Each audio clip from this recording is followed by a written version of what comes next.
Hello, Agnes. Hi, Robin. Today we want to talk about love triangles. Right. So we recently saw a movie called Challengers about a love triangle, 2024 movie involved with tennis. And we reflected on it a little, but we noticed that there's apparently a lot more movies where there's a love triangle with one woman and two men than vice versa. Because when you ask ChatGPT to give the vice versa movies, most of the movies it gives you are the one woman, two man version. And it does seem like there's just a lot more of one than the other. And so, apparently a love triangle is a prototypical story that people like to hear. And we wanted to reflect on what does that say about what people like to hear, what their expectations are, what in fact are the relationships between the genders, and what asymmetries can we infer here from this potential asymmetry from a lot more stories about one woman, two men versus less stories of one man, two women. And we asked ChatGPT also about novels and, going back to, it gave examples going back to the 11th century, and they were pretty much all one woman, two men. So that does seem to be the preferred model for love triangle. I also want to say there'll probably be spoilers for Challengers. Second, we're probably going to use the character name. So if you were thinking of watching that movie, you should just watch it before listening to this episode of the podcast. I think it'll make more sense. We will probably mention some other movies and maybe give spoilers about them too. Sure. Okay, so one of us, I think it was you, asked on Twitter, why is it more popular to have one woman, two men than one man, two women? And we got a lot of different answers. But I'll give you my answer, which is that a big part of the appeal of the love triangle is the competition for the two men, that they're competing for this one woman.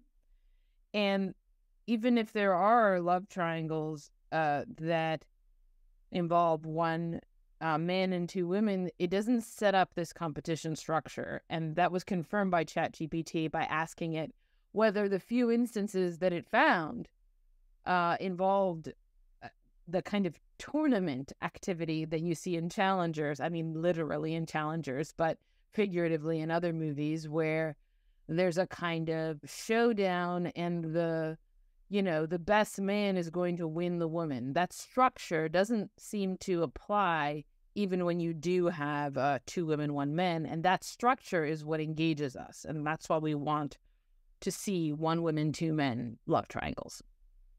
So before we get too far into your particular theory, we should just, step back and go step by step through the larger range of theories people offer. Okay. So one simple theory many people give is just that women are more into romance stories than men. Right. And so women will be more interested in a story where men are competing for the women than vice versa. So that I don't actually see why that second thing follows.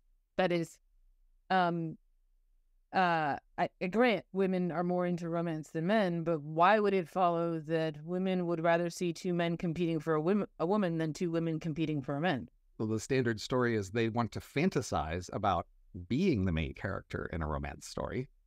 So they would like to be in an advantageous negotiating position in that fantasy.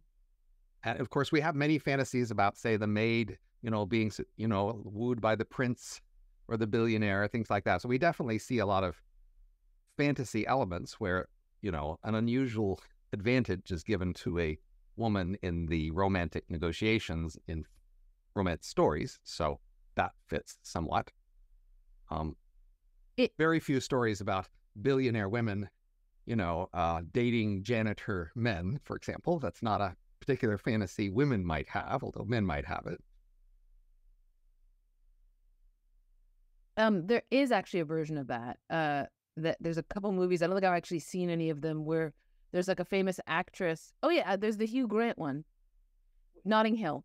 Where there's a famous actress or a famous Sure. music singer or whatever, and then she ends up dating like her bodyguard or the guy at the bookstore or whatever. Right. So there definitely are these exceptions, and I know more, but still the pattern, we might say. Anyway, this is one story that makes some sense, but it doesn't. I want to continue to press you on this because it's not obvious to me that in the story where the two men are competing for one woman and then one of the men triumphs, that if you are looking at these three roles and you want to feel represented and you want to feel like you are in a high position, you would pick the woman rather than the winning man.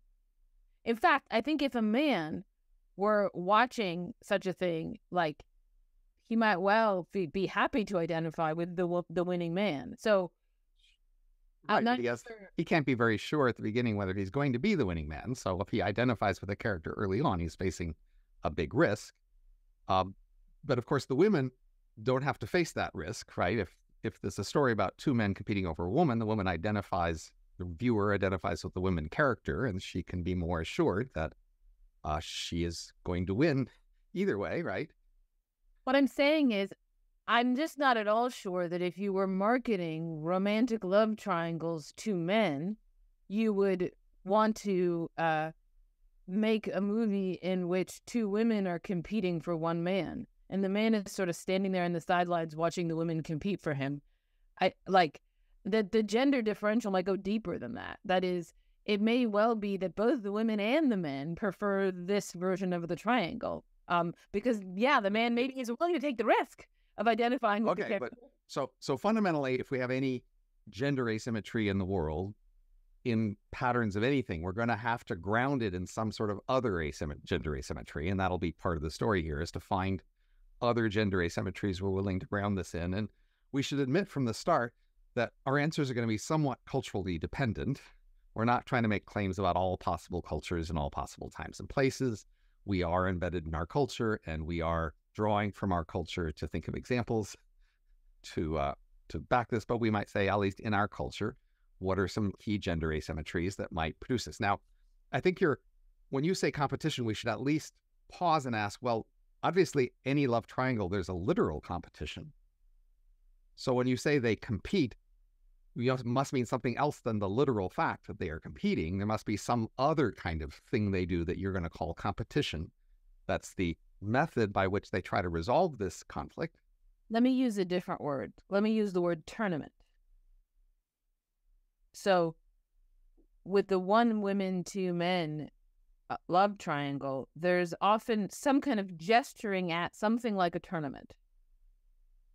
It's very overt in Challengers. As I say, they're literally in a tournament, but that structure of may the best man win, I think that's very different from, like, let me bring in another example. There's a movie, Phantom Thread, in which a tailor has this woman who is his model, but she's kind of his most recent woman, and she's worried that she's going to actually get replaced by the next one, and she develops a way to sort of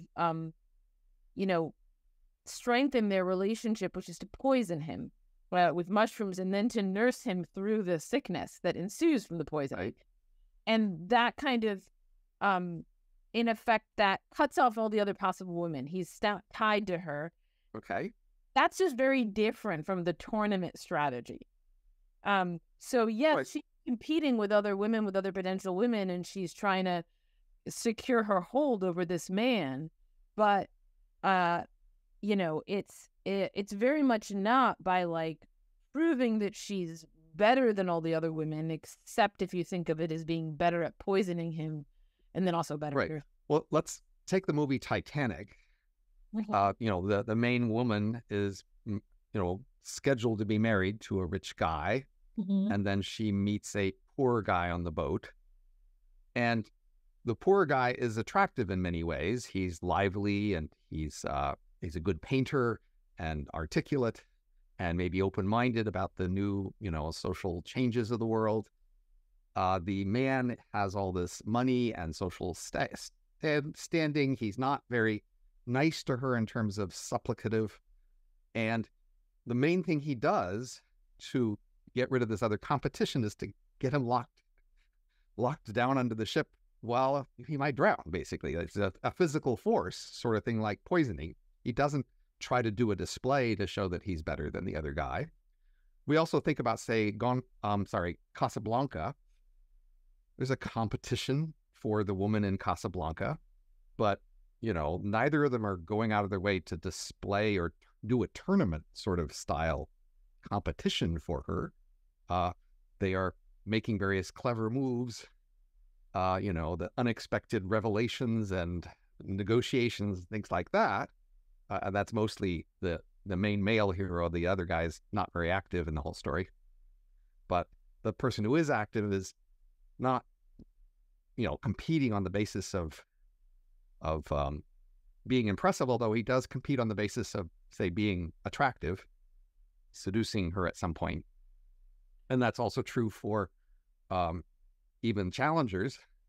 That is, one man basically tries to win by seducing rather than by impressing. And that seems to be a common feature in many of these stories. We can think about the different categories of ways to win these contests. Some of them can be to just be more impressive at some overt contest. Some can be just to be more seductive and induce an attachment. Others can be maybe to, accuse the person of a crime and get them out of the picture, or to, make bad gossip about them so that they are pulled away, or often perhaps just to cry and complain a lot to induce sympathy. There's a wide range of these strategies, and I guess somehow maybe some of these strategies are more common for men versus women, and maybe we like stories with some of these strategies more. I guess I think even in Titanic, there's something like a tournament. It may not be, it certainly is from the point of view of the viewer, where there are these two candidates for the woman's affections, and you're supposed to be assessing which of them do you think is better. And in particular, I think the two candidates tend to fall into two specific types. Namely, there's the guy who's the practical choice and the guy who's the sexy choice. And the practical choice is often wealthier and offers her more stability. And the sexy choice is often going to be better at seducing her, more wild, more unpredictable. And I mean, in Titanic, she goes with the sexy choice. In Challengers, she goes with the practical choice. So either one can be a viable option. But part of what the love triangle is putting forward is this, like, two different ways to be good as a man. And it can be hard to know which of those Hold on, let me finish. And I don't think there is any analogous. If we flip the genders, I can't tell you what are the two different ways to be good as a woman that are potentially put forward and that the man has to choose between. Well, quite often in a male choice situation, there is a standard choice between a established long-term relationship, that's the safe and appropriate thing to do, and a tempting, sexy, but somewhat wild and less reliable alternative. That is a very common male choice scenario. So, and it's analogous to what you described. Yes, we often present the character seeing conflicting choices where the choices have stereotypical differences in order to, evoke ordinary people's anxiety or wondering which choice they would make. And for men, certainly, it's often between, say, an older wife of many years and a younger woman who is more sexy or available or lively. And that's a common male choice for a male love triangle. I mean, I do think there are plenty of movies about men having affairs. And, But they're often presented as, will it be a temporary affair or will he go back to his wife? That's a love It's triangle. striking that I don't think that doesn't fit the model of a love triangle as well as a movie like Challengers. And maybe it's just that in those sorts of stories, like if you think of Crimes and Misdemeanors, that Woody Allen movie, right? It's basically a movie about this the eye doctor, and he's Right. got his wife, and then he's got Angelica Houston, who he's having an affair with. Um and but there isn't this kind of showdown between the two women. They don't act. Angelica Houston is. There really usually are quite often showdown scenes between women in affair movies. That is, the affair is often presumed to be hidden, and then there's a showdown scene where the hidden is revealed, and then the choice is made at that point. Right. But it very much doesn't look like a competition for virtue, as it does. Yes, for virtue. See, again, like all of these moves are competitive moves. All of the different things people do to try to become the chosen person in these movies are in the abstract competitive. So what you mean by more is like competing on the basis of trying to seem more virtuous in some key way. That limits the range of competition, right? So when you accuse them of a crime and have them locked up falsely, that's not competing on the basis of virtue. Or even just whining and complaining and crying and saying, how could you possibly hurt me this much? That's also not quite so much competing on the basis of virtue. That's appealing to their, moral norms and attachment. So we could distinguish competing on the basis of some virtue as one of the many strategies that. That's just what I meant by a term. But now that we can clarify that, we can go farther to look into these other cases and ask, well, to what extent are they competing on virtue? Like in Titanic, is the rich man, trying to show that he's even richer and even more well-established in the process of this conflict? It doesn't seem so. I think that they each are showing off their virtues. I just don't remember Titanic that well, but I remember that Leonardo DiCaprio, like, he draws stuff and he dances with her, and like that's what he has to offer her, right? The drawing and the dancing and the being sexy. I don't remember her. Okay, but certainly all of movies where the man is choosing between two women, like certainly when there's the wife and then there's the new young woman, she's definitely trying to be attractive. It's not, There's a question of whether the movie is trying to convey to the viewer how attractive she is. And quite often, yes. They're quite often making it quite clear she's quite attractive. I think that in these one women, two men movies, the viewer is supposed to be asking, okay, what choice should she make? And the same for the gender reversal. I mean, that doesn't seem true to me for Crimes and Misdemeanors. Like, for example, it doesn't seem like that's an important question that you're supposed to be asking as you watch that movie. I disagree. I think almost always there's the final resolution where the main man asks, did I make the right choice in having this affair? Did he make the right choice about murdering? Because he then murders his Angelica Houston. And that's what the movie is then about. But well, obviously, if you escalate to murder, then you'll focus on that. But definitely there's going to be this choice aspect. I mean, we might then say, well, this was a bad choice because it made him escalate to murder. Come on.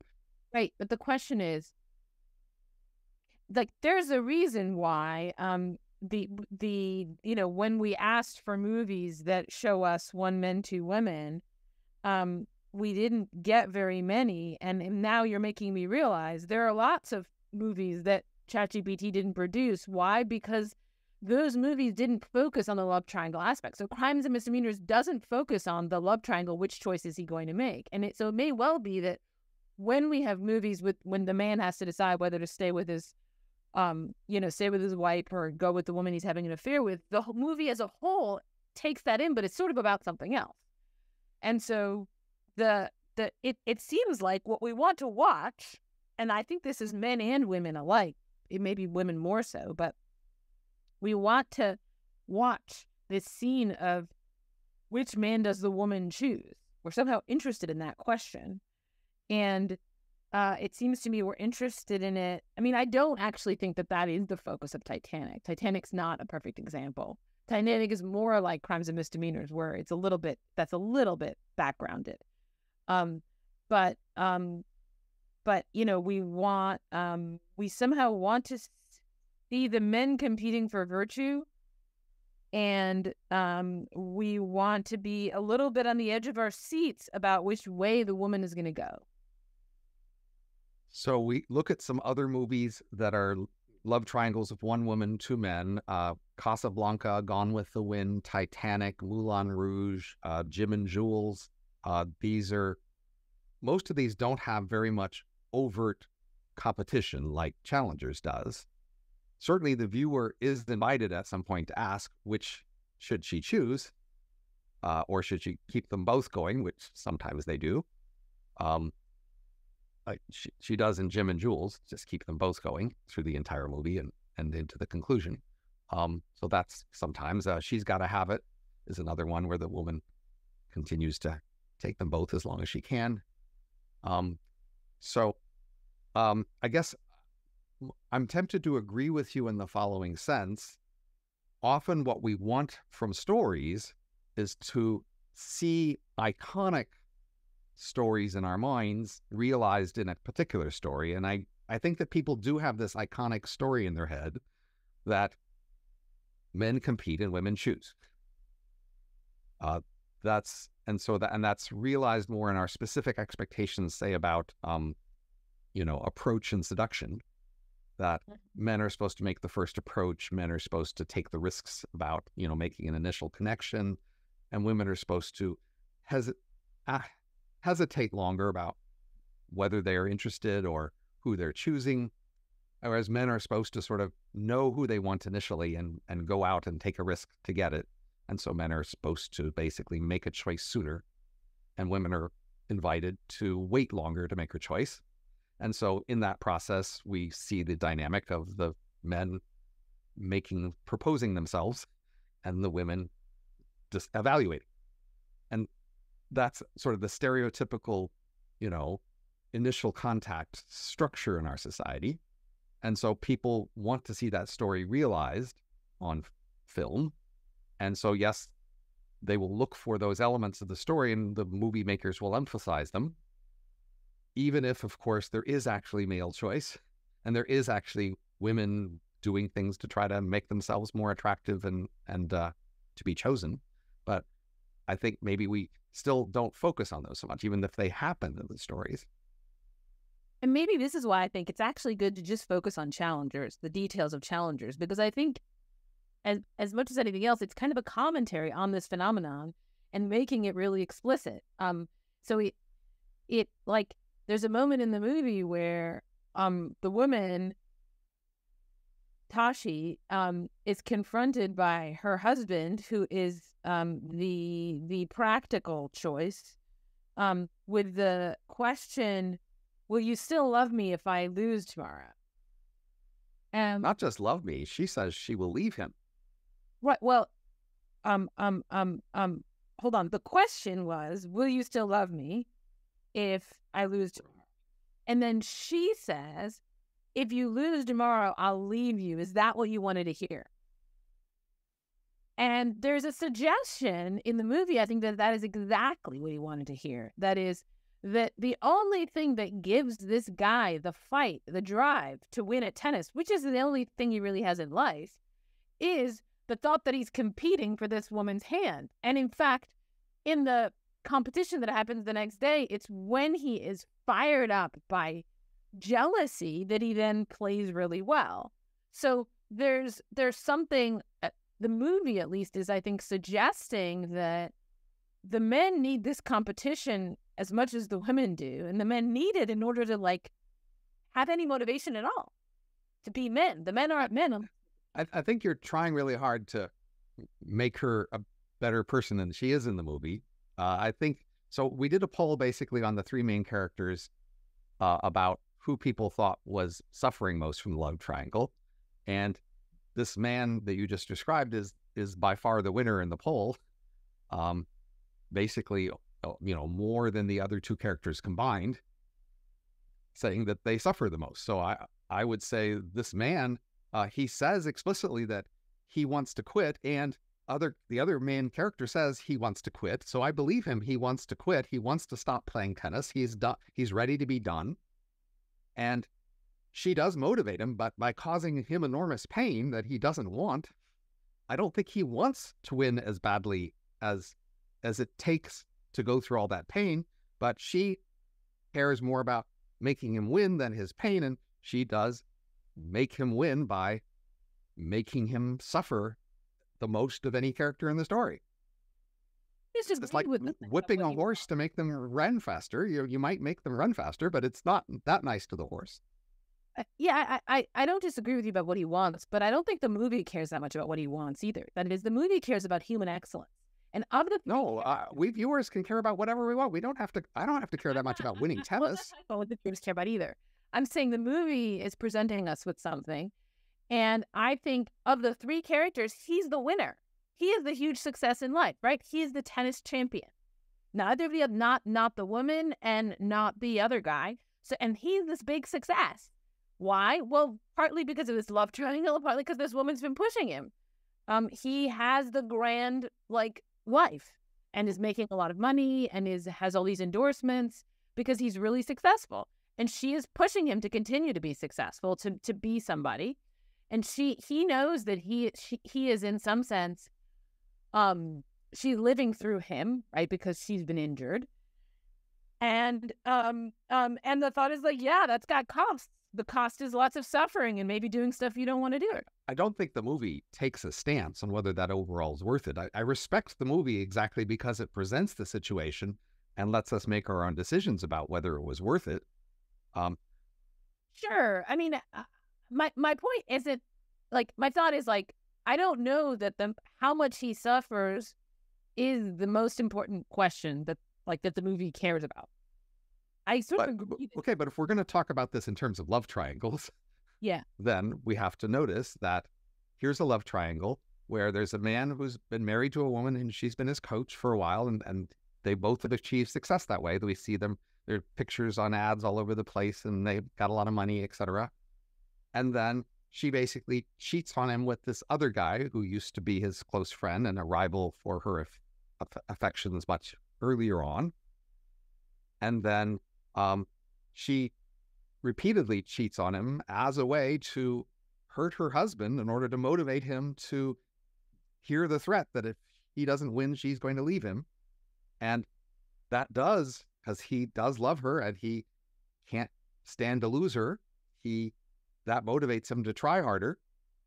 And that motivates him to try, well, we're not so sure, because basically the other person he wins against kind of agreed to lose to him. So he has a better performance, but we're not actually sure that caused the win.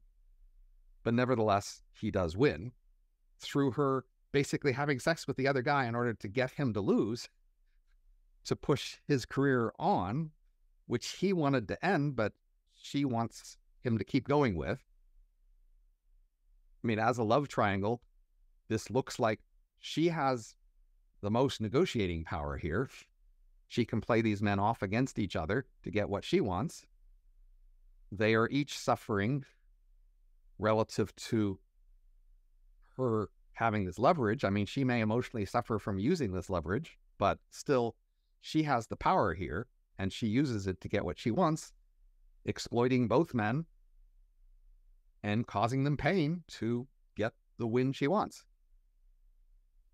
I mean, I guess I think that as much as the movie is about love triangles and suffering, it's about human excellence and being the best and the glory of that.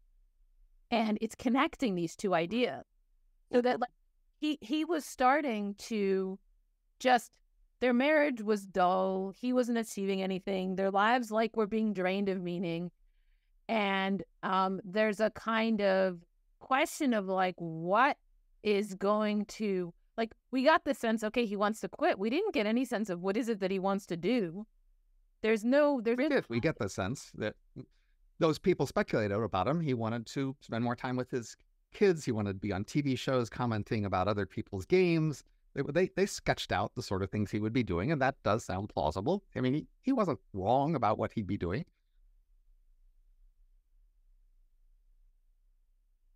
So some of these other movies that also have love triangles, you also mentioned, well, they're not ideal things because they have all these other things going on. I think that's true about Challengers too. So maybe a thing to notice here is we're not that interested in just a love triangle story. Yeah. It needs to have other things going on and other things at stake that like weigh against the love triangle. That makes the love triangle more interesting as a story. I guess I just think that your way of presenting what's going on is like as though she were the orchestrating everything. Doesn't seem right. It seems to me that these men want to compete over this woman. That's like what's coloring their lives is this competition. And it's what's energizing them. And that's part of why we're interested in love triangles, is because we're interested in the fact that love energizes life and motivates people. But if we look at these other love triangle movies, we're not seeing that. So I'm not sure how general a theme that is really for love triangles, that it's all about motivating the man to try harder.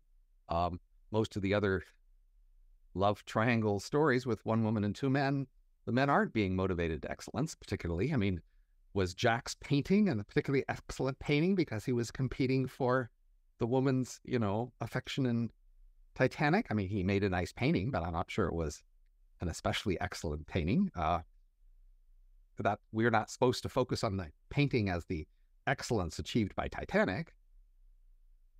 Well, I don't know. I mean, I do think that the movie is about the things love motivates you to do.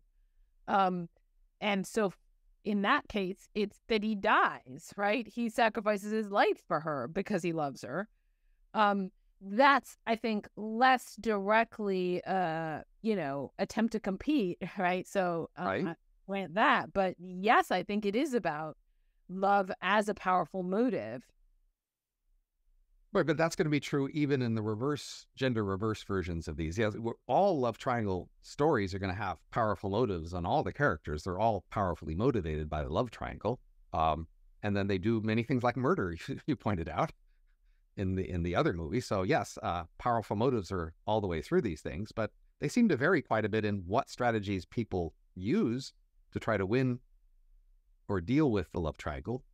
And that's, I think, an interesting fact. That is, there's this old observation, which I think is roughly true, that to make a movie that both men and women can go to on a date, you need some things that appeal to men and some things that appeal to women.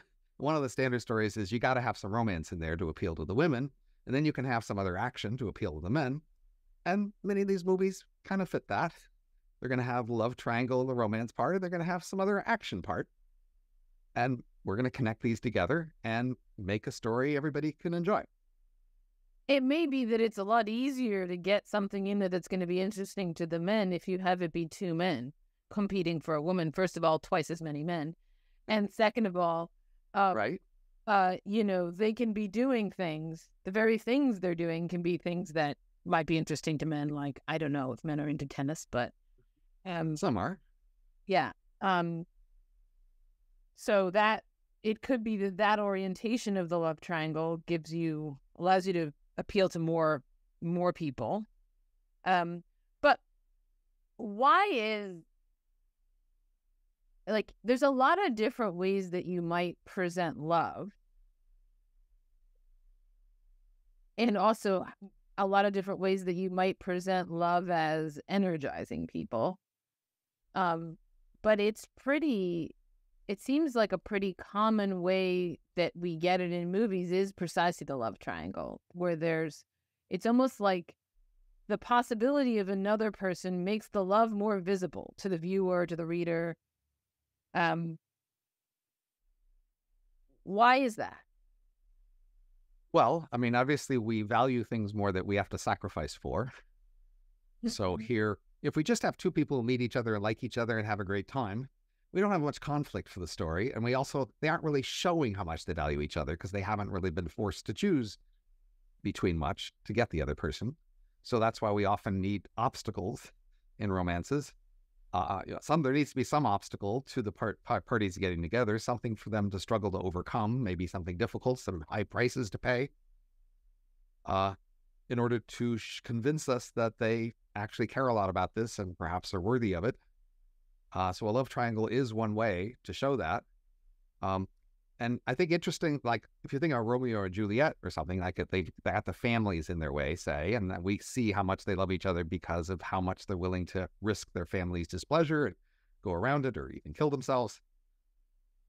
But that still presents them as basically liking each other, and they don't have much conflict within their relationship. There's just these other obstacles between them.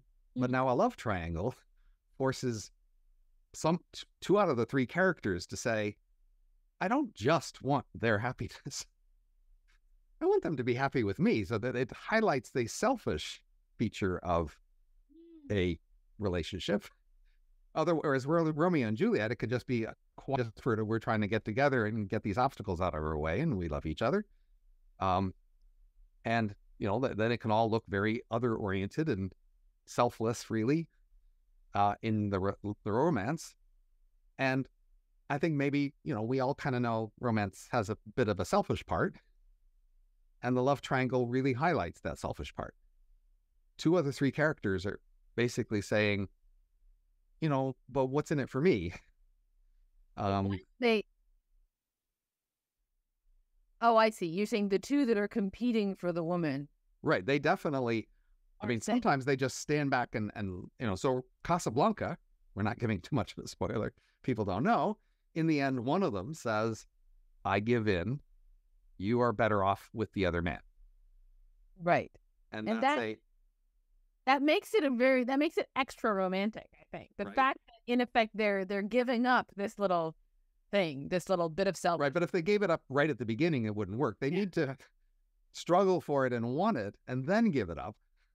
So we need, in order to convince us that it's a real sacrifice, if he had right at the beginning given in, it wouldn't be much of a story, right? He has to make us think until the very end that he's trying hard to get her and then give in.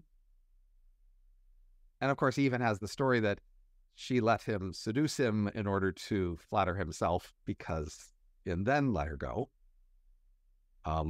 Just to show that he really does like her a lot and it's hurting him to let her go. But also, it's like he really could have kept her. It's his choice to let her go. Yes, exactly. So, you can't be letting her go unless you show that you could have not let her go. Then it's the great gift of letting her go.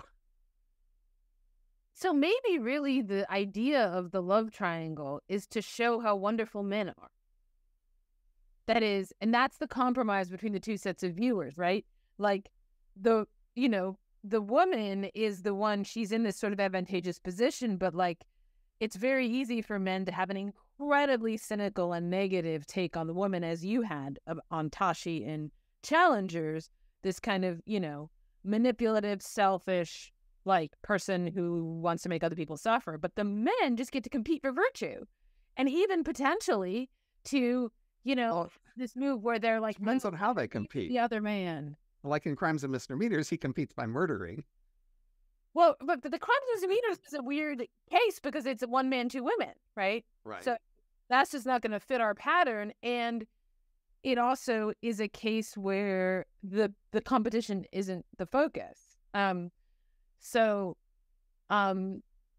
like, if the idea is that the competition with the other man plays the role of, like, and there are all these fairy tales where like the prince has to like do all these challenges so that he can win the princess. Like in right. Well, like in the Magic Flute, they both have to go through the challenges, I guess. I was thinking the Magic Flute, but it's not just the right. prince. So the other person would be like in place of that. So to me, the striking feature about the love triangle story is that it has not just how much do I care about something and how much am I willing to sacrifice for it and how good am I and deserving. It also has this altruism, selfishness trade-off for all three parties. Because as in Casablanca, they could say, you two seem to like each other a lot. Maybe what matters for me isn't so important as what you guys can do together. I'm going to let you win Um, or even, even in challengers, we might think, well, she might like the other guy more, but she wants this tennis star to have a more grand tennis career, and maybe her love of tennis makes her pick the man who could achieve more in tennis, even if she'd have hotter sex with the other guy. Although we don't know that she's ever actually going to stop having sex with the other guy, but maybe we could presume. But, there's this trade-off between what I want and then what's good for other people that you don't get in just a pure pairwise love story so much. Romeo and Juliet could ask, why should I upset my families to have this relationship? And, if they took that trade-off seriously, that would be an interesting altruism versus selfishness dynamic. But the story doesn't go there at all. But in love triangles, you can't help but wonder, am I being selfish here? Especially in an affair story, like where you've had a relationship, you made a commitment, and maybe now you'll bail on it to have another relationship. You might very well ask, am I being selfish here to bail on this commitment for this other alternative? I agree, but I guess the thing that I feel like is getting missing is that love triangles are sexy. Like, and they're even in the story, it's like there was this kind of sexlessness in Tashi's marriage to Art, and then when Patrick shows up, now sex is on the scene again. There's this way in which, like, it's almost like a suggestion that the three-person situation is the erotic one. And with the two people, like, they can be nice to each other and they can be married, but there's something sanitized about it. It's not sexy. I think you're right. I think it's a perhaps ugly truth, but it is revealed more by the conflicts here that, in fact, we'd like to tell the story of a romantic relationship and sort of treating each other respectfully and coming together and having a long-term commitment and, taking each other into account. And we like to include sex in that picture because, hey, sex is a way you please the other person and get pleasure out of the relationship. But there is a sense in which the sexual drives are more primal than that, and they're more selfish, and they're more aggressive even, and fighting. And so we might feel a sexual desire about something that isn't good for us, isn't in the abstract respectful, but still compelling. And that desire might be all the stronger when we feel a, competition or conflict over someone. That is, we might be all the more aroused by the fact that somebody is competing for this person's attention and that we want to win their attention. And that selfishness may, in fact, be more sexy because, in some sense, sex is kind of selfish. I think that even like the scene where Art asks Tashi, will you still love me if I lose this? And kind of confessing that he doesn't want to do tennis anymore. It's plausible that all of that comes out of him because Patrick showed up on the scene again. That is, even being able to confess that he doesn't want to do tennis, like being able to have honest. Sure. It's the existence of the entry of the third person creates this kind of crisis. And so it's both that the relationship becomes more sexy and that their lives become like the tennis gets better. Everything gets better in a way. More painful too, more suffering, sure. But to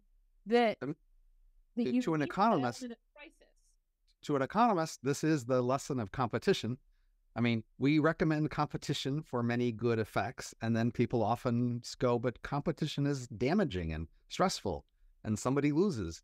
And many people often wish we could organize society around less competition.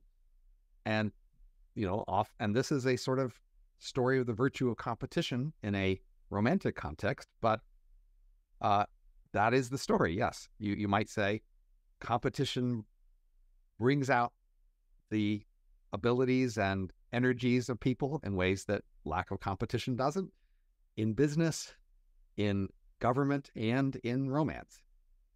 But there's Right. a trade-off of the cost of the competition. You have to face and admit the cost. Tashi is the one who has that insight. That is, she believes in competition. She believes her husband needs to keep competing, not like sit back on his heels and, get some cushy life in which he would never need to compete again and he can just relax and enjoy his life. Like, she sees that as a kind of death, that nothing is pushing you to drive or excel. And she thinks the same about her relationship. And the men are kind of, without her pushing them, there's something half-hearted about them.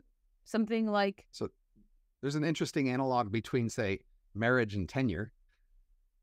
Is it? Yeah. Where, marriage is sort of this idea that we can stop competing now. We've picked each other and we won't work as hard, but we feel safer about it. And similarly for academic tenure, there's the idea, okay, you've competed enough, you've done enough, and now you can be safe.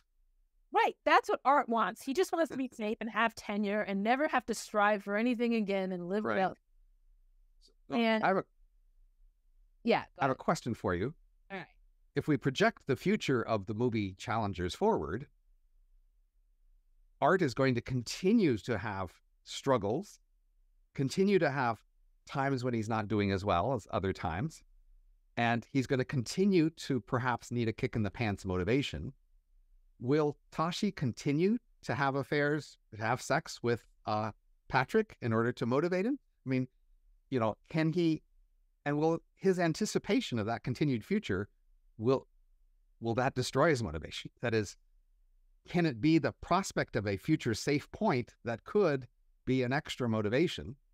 And the idea that every time he wins a match, it's just for another month or two before she's going to be having sex with Patrick and threatening to leave him again. Can that continue his motivation, or will looking forward and seeing that prospect, he's just going to give up?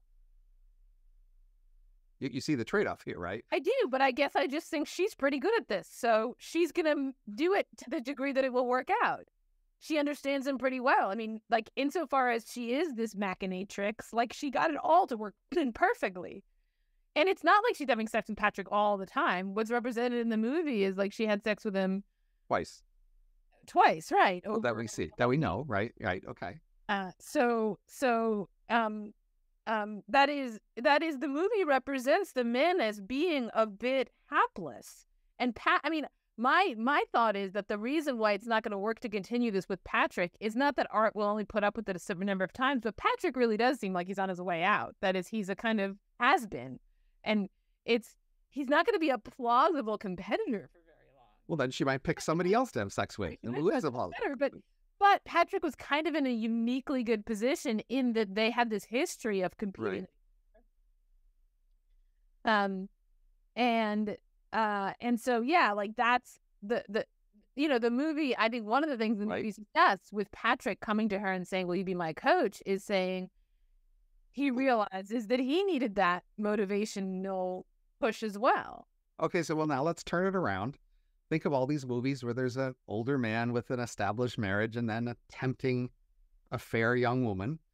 To what extent do we want to say, well, that wife was taking it a little, too easy, was too secure and too tenured in their slot, and this, competition with this younger woman would induce the older wife to reform herself, complain less, lose weight, learn a hobby.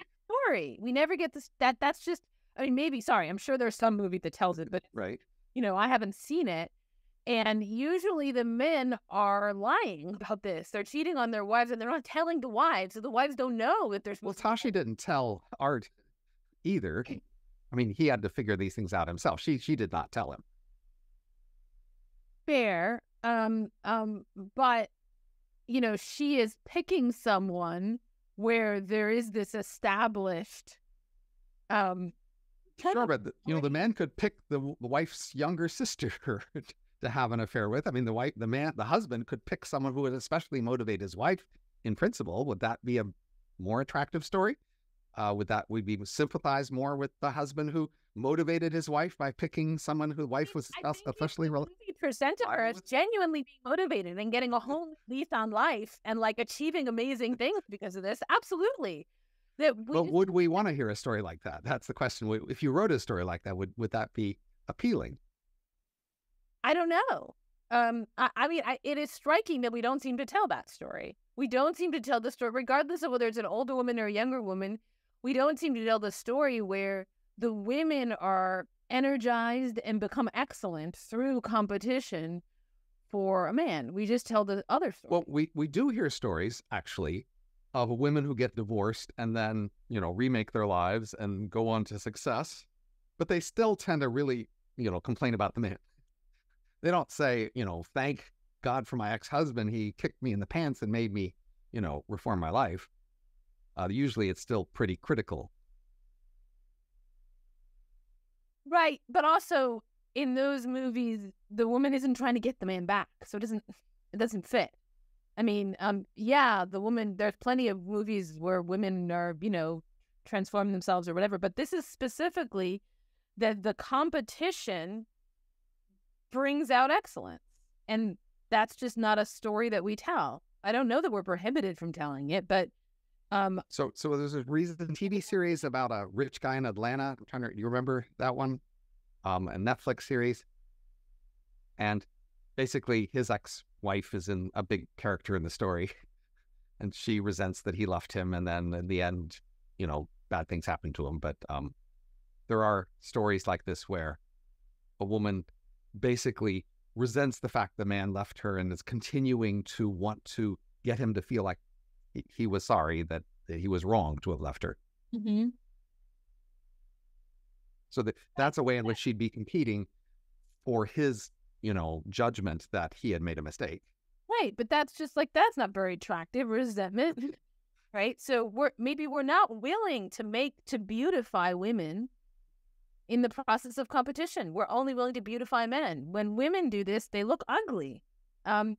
When women compete over men, they look ugly and desperate and pathetic. When men compete over women, they look glorious and amazing and they're champions.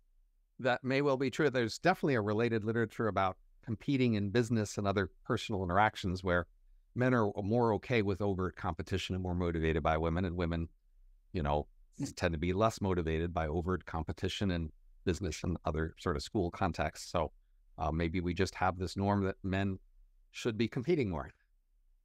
I almost wonder, in the movie, it's just very, very clear that Tashi is the most competitive one of the three, right? But she gets this injury that prevents her from pursuing her own, ambition. Right, and so she has to compete through these men. Soliloquizing, exactly. And, but I almost feel like that's, like, we could say, well, the injury represents her femininity in some way. Like, she's this super competitive person, but she's a woman. So we got to sideline her. And then we got to get some people who are allowed to compete, namely men, and they're competing. But somehow it's like her trapped competitiveness is what's driving the whole movie, and is working through them.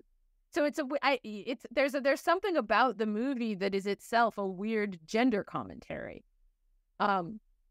Where she's masculine in her competitiveness, but the injury restores her femininity, but her masculine competitive is still driving the movie. So I think there are like war movies or something where soldiers like compete over some woman who motivates them to, compete, but then she couldn't have as easily been in their roles. So maybe this tennis movie was trying to make it clear that she could have been like them, if not for this injury, so that it didn't have these the presumption that only men could compete well in this role. Right.